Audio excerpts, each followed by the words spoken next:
নমস্কার বন্ধুরা, আমি তুহিন আর আমার কিচেনে আপনাদের সবাইকে স্বাগত। আপনাদের জন্য নিয়ে এসেছি আজকে পয়লা বৈশাখের স্পেশাল গলদা চিংড়ির মালাইকারি। আপনাদের কাছে নতুনত্ব কোনো রেসিপি নয় গলদা চিংড়ির মালাইকারি, আপনারা সবাই মোটামুটি এই রান্নাটা জানেন। আমি আজকে আপনাদের সামনে প্রেজেন্ট করব আমাদের বাড়ির রেসিপিটা। আমাদের বাড়ির নতুনত্ব কী সেটাই আজকে আপনাদের সঙ্গে শেয়ার করব। এর আগে আপনাদের সঙ্গে শেয়ার করেছিলাম বাগদা চিংড়ির মালাইকারি। আজকে দেখাবো গলদা চিংড়ি দিয়ে। এই গলদা চিংড়ি দিয়ে মালাইকারি বানানোর জন্য আমি এখানে নিয়েছি একদম ফ্রেশ 6টা গলদা চিংড়ি। এই গলদা চিংড়িগুলো ভালো করে ধুয়ে কেটে বেছে নিতে হয়, অলরেডি নিয়েছি সেটা। এইবার এটাকে নুন হলুদ দিয়ে ভালো করে মেখে নিতে হবে। দেখুন অলরেডি আমি পরিমাণ মতো লবণ আর হলুদ দিয়ে চিংড়িটা মেখে নিয়েছি। কোনোভাবে ক্যামেরাটা বন্ধ হয়ে গেছিলো, তার জন্য আজ আমি দেখাতে পারলাম না। তবে এটা সবাই জানেন নুন হলুদ দিয়ে কীভাবে মাখাতে হয়। মেখে এটা 15 মিনিটের জন্য সাইডে রেখে দেবেন।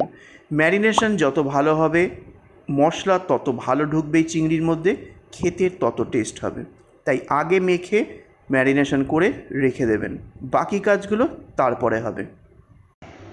আর ভালো করে দেখুন, প্রতিটা চিংড়ির কিন্তু শেল আমি ফেলিনি, শুধু শিরদাঁড়ের থেকে কাঁচি দিয়ে কেটে নিয়েছি। দেখুন হাঁ করে দেখাচ্ছি এই জায়গাটা। এরকমভাবে করলে চিংড়ি অনেক সময় ভেঙে যায়, অনেকে ঝোলে ফোটাতে ফোটাতে চিংড়িগুলো গলে যায়, ভেঙে বেরিয়ে যায়। এইভাবে করলে একদমই হবে না, এতে মশলা সুন্দরভাবে ভেতরে ঢুকবে আর চিংড়িটাও অক্ষত থাকবে। আর শিরদাঁড়া থেকে কালো যে নোংরা অংশটা সেটাও আমি কিন্তু বের করে দিয়েছি।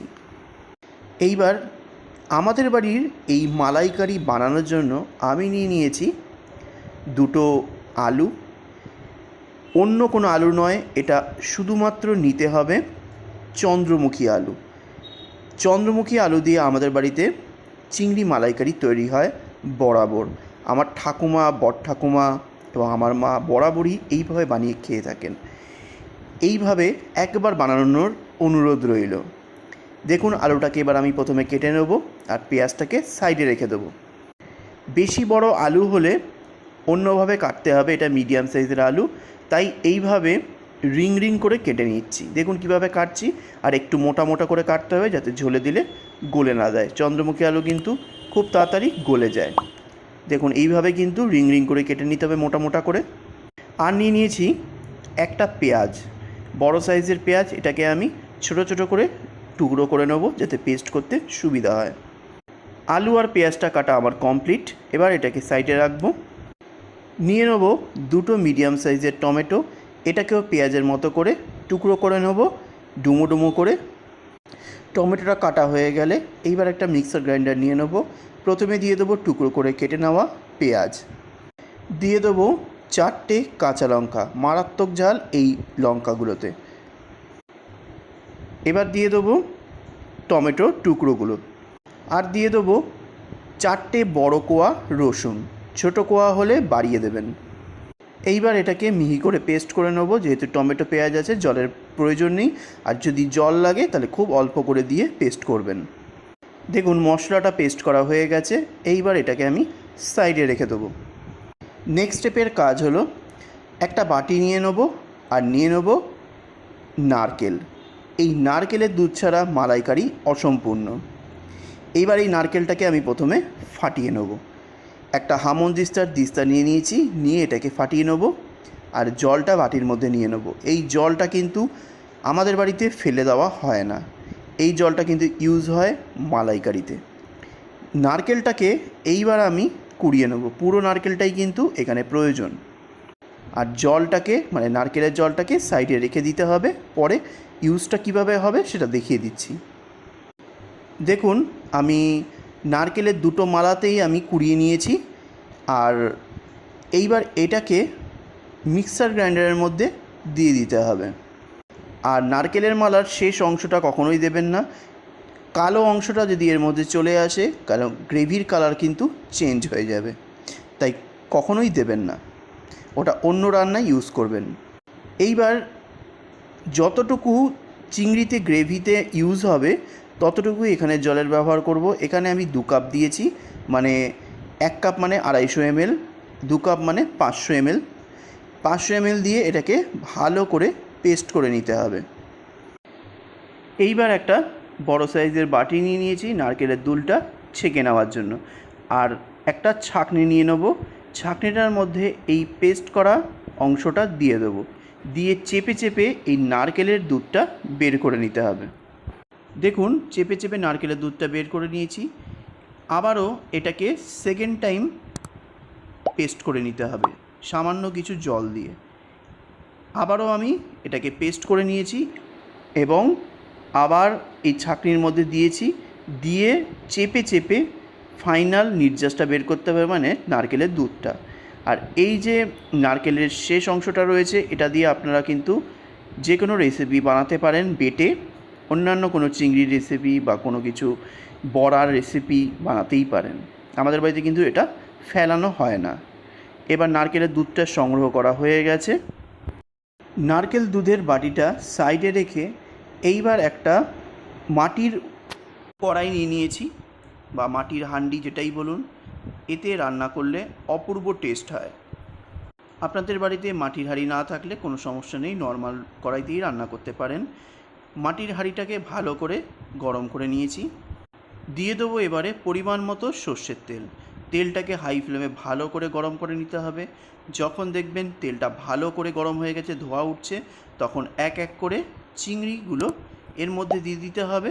আর উল্টে পাল্টে একটু ভাজতে হবে। অত্যাধিক চিংড়ি ভাজলে কিন্তু রাবারি হয়ে যাবে। জাস্ট উল্টে পাল্টে একটু ভেজে নিয়েছি কালারটা চেঞ্জ হওয়ার জন্য। এইবার এটাকে তেল থেকে ছেঁকে তুলে নিতে হবে।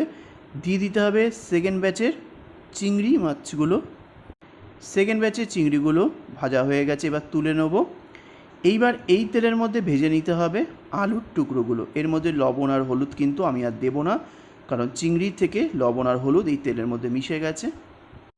আলুটাকে উল্টে পাল্টে ভালো করে লাল লাল করে ভেজে নিতে হবে, গোল্ডেন ফ্রাই করে নিতে হবে।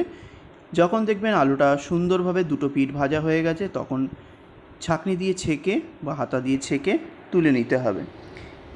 এবার ফ্লেমটাকে লোতে দিয়ে এই তেলের মধ্যে দিয়ে দেবো 6টা সবুজ এলাচ, 6টা দিয়ে দেবো লবঙ্গ, দিয়ে দেবো 2টো শুকনো লঙ্কা হালকা একটু ফাটিয়ে নিয়েছি, একটা দিয়ে দেবো মিডিয়াম সাইজের দারচিনির টুকরো, আর দিয়ে দেবো 4টে তেজপাতা, আর কোয়াটার চা চামচ পরিমাণে দিয়ে দেবো সাদা জিরে। এই হলো গলদা চিংড়ির ফোড়ন। আমাদের বাড়িতে এই ফোড়নটাই দেওয়া হয়। ফোড়নটা একটুখানি ভালো করে ভেজে নিতে হবে। ফোড়নটা ভালো করে খুন্তি দিয়ে নাড়াচাড়া করে ভেজে নেওয়ার পর এর মধ্যে দিয়ে দেবো যে মশলাটা পেস্ট করে রেখেছিলাম সেটা দিয়ে এবার এটাকে ভালো করে কষতে হবে হাই ফ্লেমে। যতক্ষণ না পর্যন্ত কষে কষে জল ছেড়ে তেল বেরিয়ে আসে ততক্ষণ কষতে হবে। এর ওপরেই কিন্তু মালাইকারির টেস্ট নির্ভর করছে। এই মশলার সঙ্গে দিয়ে দিতে হবে স্বাদ অনুযায়ী লবণ। আগে থেকেই লবণ বেশি দেবেন না, কারণ চিংড়িতেও কিন্তু লবণ দিয়ে ভালো করে মাখিয়ে ভাজা হয়েছে, শেষে টেস্ট করে দেবেন।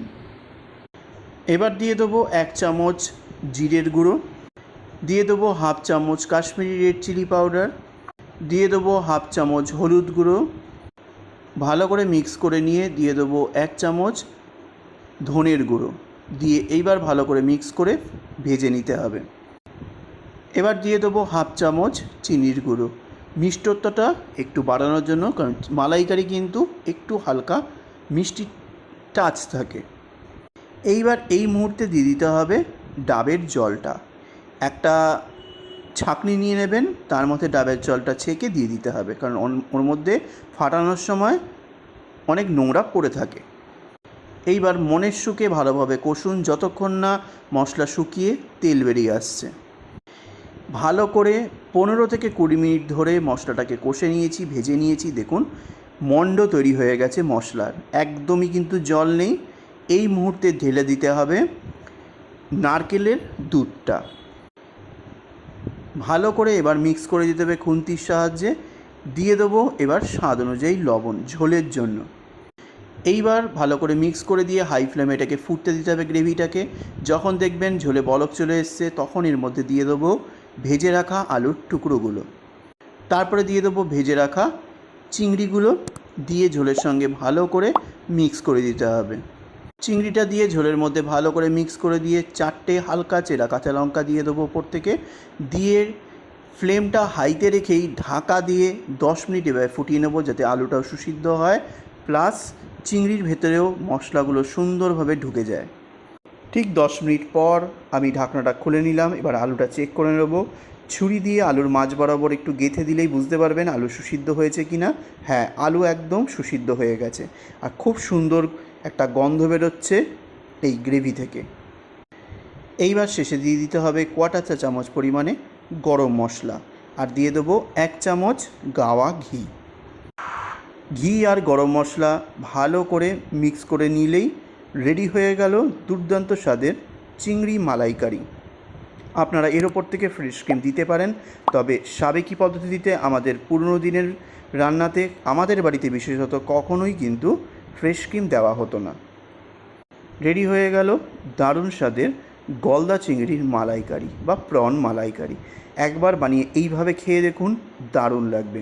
আজ আসলাম, নেক্সট দিন আবার একটা ভালো ভিডিও নিয়ে আপনাদের সামনে তুলে ধরবো। নমস্কার।